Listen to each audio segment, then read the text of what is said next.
everyone, thank you for joining us here today at Imagination Stay-Cation. I'm a Cologne, the creator of stay-at-home field trips, and today I'm going to be showing you some Halloween activities that you can do at home with probably things that you have just laying around the house. So first I'm going to show you these super cute bats that you can make with coffee filters and clothespins and we use some twine on this one, but this is basically a little garland that you can create. You can hang it up on a mantle or on a doorway, a window. It's just really cute and it's super easy to make and a lot of fun.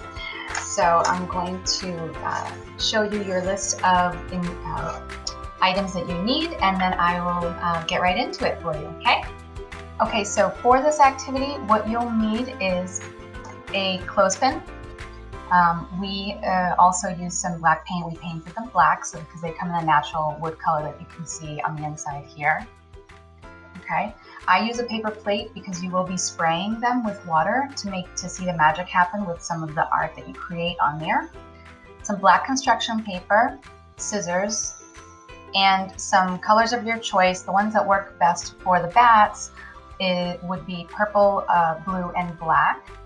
And then whatever string you're going to be using to hang them. So you can hang them individually, or you can hang them in a garland form like we have. And what the construction paper would be to cut out to make the little ears that you see on the top. It's just a little shape that I created to make the ears. We glued them on some of them, but we didn't glue them on all of them, so we just pinched it in the center here. So step one, what I find that helps to paint the clothespin is I use just whatever cardboard I was going to be recycling. This one happens to be for cream cheese, but it actually helps to keep your hands clean, and that would be, really good if you're having the kids help you out with this, because these are all fun activities that you can do with your kids, and they really get a kick out of it. So they painted them black, and it was kind of a mess-free hands, messy hand keeper, helps keep your hands clean. Then this is sort of the fun part, is you can take your colors, you can do all purple, like we did this one here, it was mainly purple. This one had some splatter on it. This one was mainly blue. Upside down. This guy's upside down. This one is mainly blue. So I find that it works really well if you use all colors together, because you get that really like midnight color assortment. But you can do whatever way that you'd like. If you want all purple ones, or all black ones, or all blue ones. You'll also need some white paint to dab on to create some eyes at the end. You do that. So you go ahead and you want to start by just doing squiggly lines and swirls, and it really just doesn't matter what process you use to get a lot of color on your paper, so on your coffee filter. Again, I do like to do it on a paper plate, because when you spray it with some water, you'll get this sort of marbled effect that happens here, but you will get all wet and the color will bleed through, so it's just safer and easier to have it, especially if you have little kids helping you out, doing it on a paper plate or a plastic underneath, newspaper. I just find that a paper plate contains it a lot better. So as you can see, the color starts to bleed through and creates this really marbled look. Really neat marbled look on it. This one's turning out to be a little bit more blue than purple. Okay, so once that dries, and I would usually let it sit overnight to dry. To make the bats, what you're going to do is fold it over once. Okay, and I actually folded it over twice to cut the scalloping on the sides, and fold it over again so you get this triangular shape. Then you want to cut the circular shape here.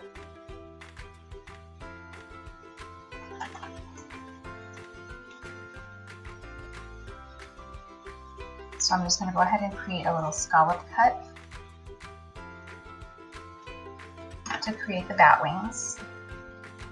And then when we open it up, you're going to get this really cool bat-like shape. So in order to get the clothespin in here, got my clothespin. You want to cut from the middle a little more than halfway through. So you're creating this cut just to allow the clothespin to fit in there.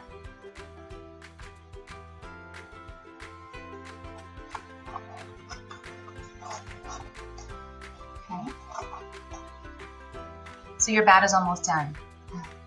So now what you want to do is you want to take your little bat ears, and like I said, you can use glue if you want it to stick to the clothespin. You can totally do that. I just kind of stuck it in there for most of them. And there you have your bat. All we need is our little dollops of white to make our eyes. And on the side here is where you can sort of string it through to make a garland, or you can just hang them up individually. So I've been saving these pieces of the bats because I think for the spring we're going to use these really colorful marbled purple to create a flower. You can do that now if you'd like, a little midnight blue purple flower, but we're actually going to save them and do a different activity. So I just wanted to show you, I do like to try to reuse all the scraps that we have for other projects. So I hope you enjoyed the bats.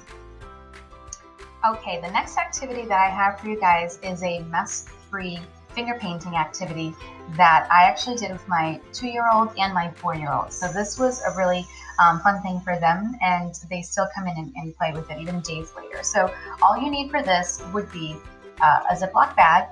I recommend a really strong Ziploc bag to make sure none of the paint comes out. So you can use a lot of dollar items for a lot of our activities, but when it comes to paint, I do like to have the nice and strong ones here.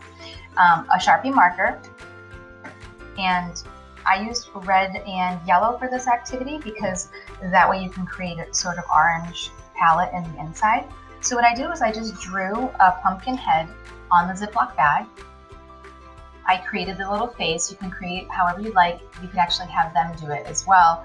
I just be careful with the Sharpie marker with little ones because sometimes it gets all over their face and arms. So sometimes you may want to use a washable marker, but I just preferred the Sharpie for this because if they're going to be rubbing their fingers on it, it doesn't come off because it is a permanent marker.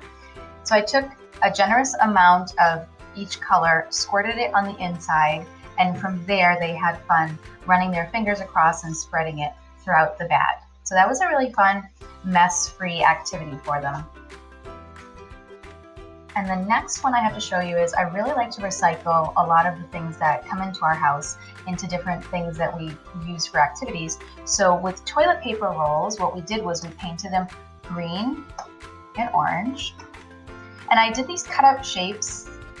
One would be Frankenstein. So we did this little shape for Frankenstein's hair, which is literally just a zigzag on the bottom and flat on the top. And after your paint has dried, again, I like to let paint dry for a good day. So this is kind of a 2-step project for little ones, which really does well for their attention span and activity level span. Sometimes they need a break or they want to do something else. So it really was nice to paint it one day and then the next day put the shapes on it. So you could use googly eyes. I chose to just, because we didn't have them and I didn't want to go to the store for them, I used just white paper with a black dot of paper, and you can let them glue on however they'd like. He chose to glue them on in this fashion, but you could glue it on in just like random scab forms that Frankenstein might have. So that was what we did for this one. So the orange one, basically we made a jack-o'-lantern. So we cut out the simple shapes of triangles and then the mouth. You can get really, really creative on the different shapes that you want to use for your jack-o'-lantern. And then you use just a stem. You can use a green stem if you'd like. He chose to use the black stem just to make it what he said was a little bit spooky. So my kids had really a lot of fun with this, and you can use toilet paper rolls or paper towel rolls for a lot of activities by just painting them and creating something kind of cool. We make telescopes all the time, or horns all the time.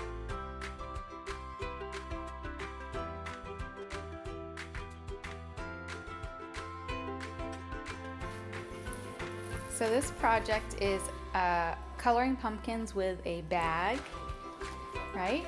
So we need red and yellow paint, and we put it inside the bag, and then we finger paint.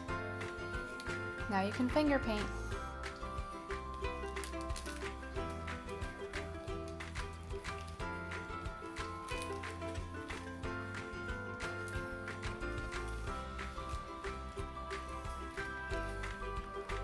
I like this in the tail.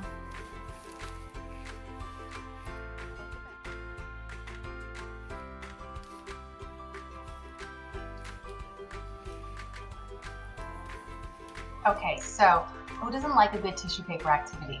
Kids love doing this. My kids love doing this because they crunch the paper up and they place it wherever they want and whatever color pattern that they want. So for this one, we created a ghost with a silver marker. You can probably use whiteout or whatever kind of light colored marker that you have. But we created the shape of a ghost and some eyes and just white tissue paper cut into squares. I'll show you the apple that we've done as well. I'll show you how to do that. And they love just crunching up that little paper. They can dip it in the glue. It's best to use a liquid glue for this and not a glue stick so that you get enough glue on there. And that way they can stick it right on there in whatever pattern that they want. They can change up the color. He chose to do white on this one. My kids chose to do white on this one for the ghost. They haven't quite finished it, as you can see.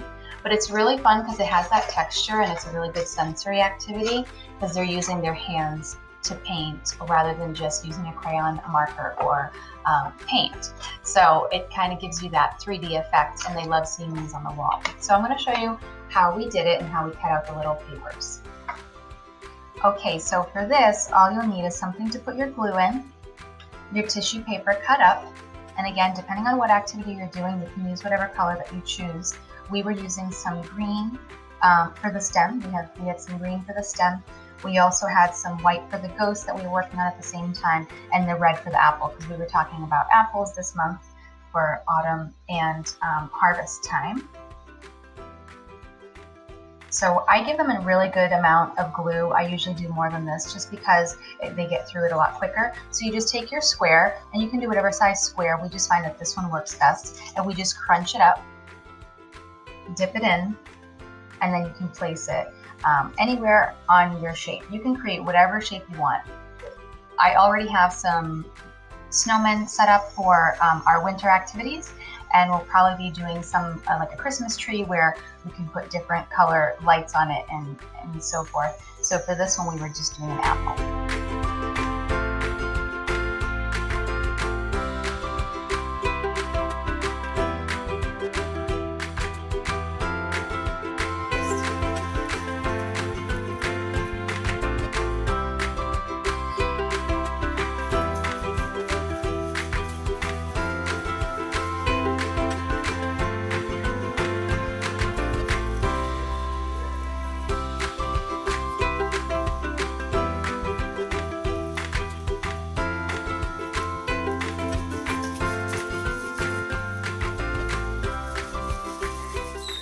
Thank you so much for joining me and working on some of our Halloween activities.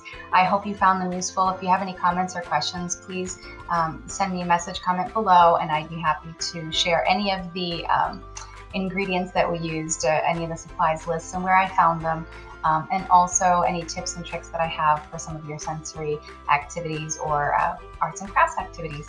Thanks so much for watching Imagination Staycation. Bye.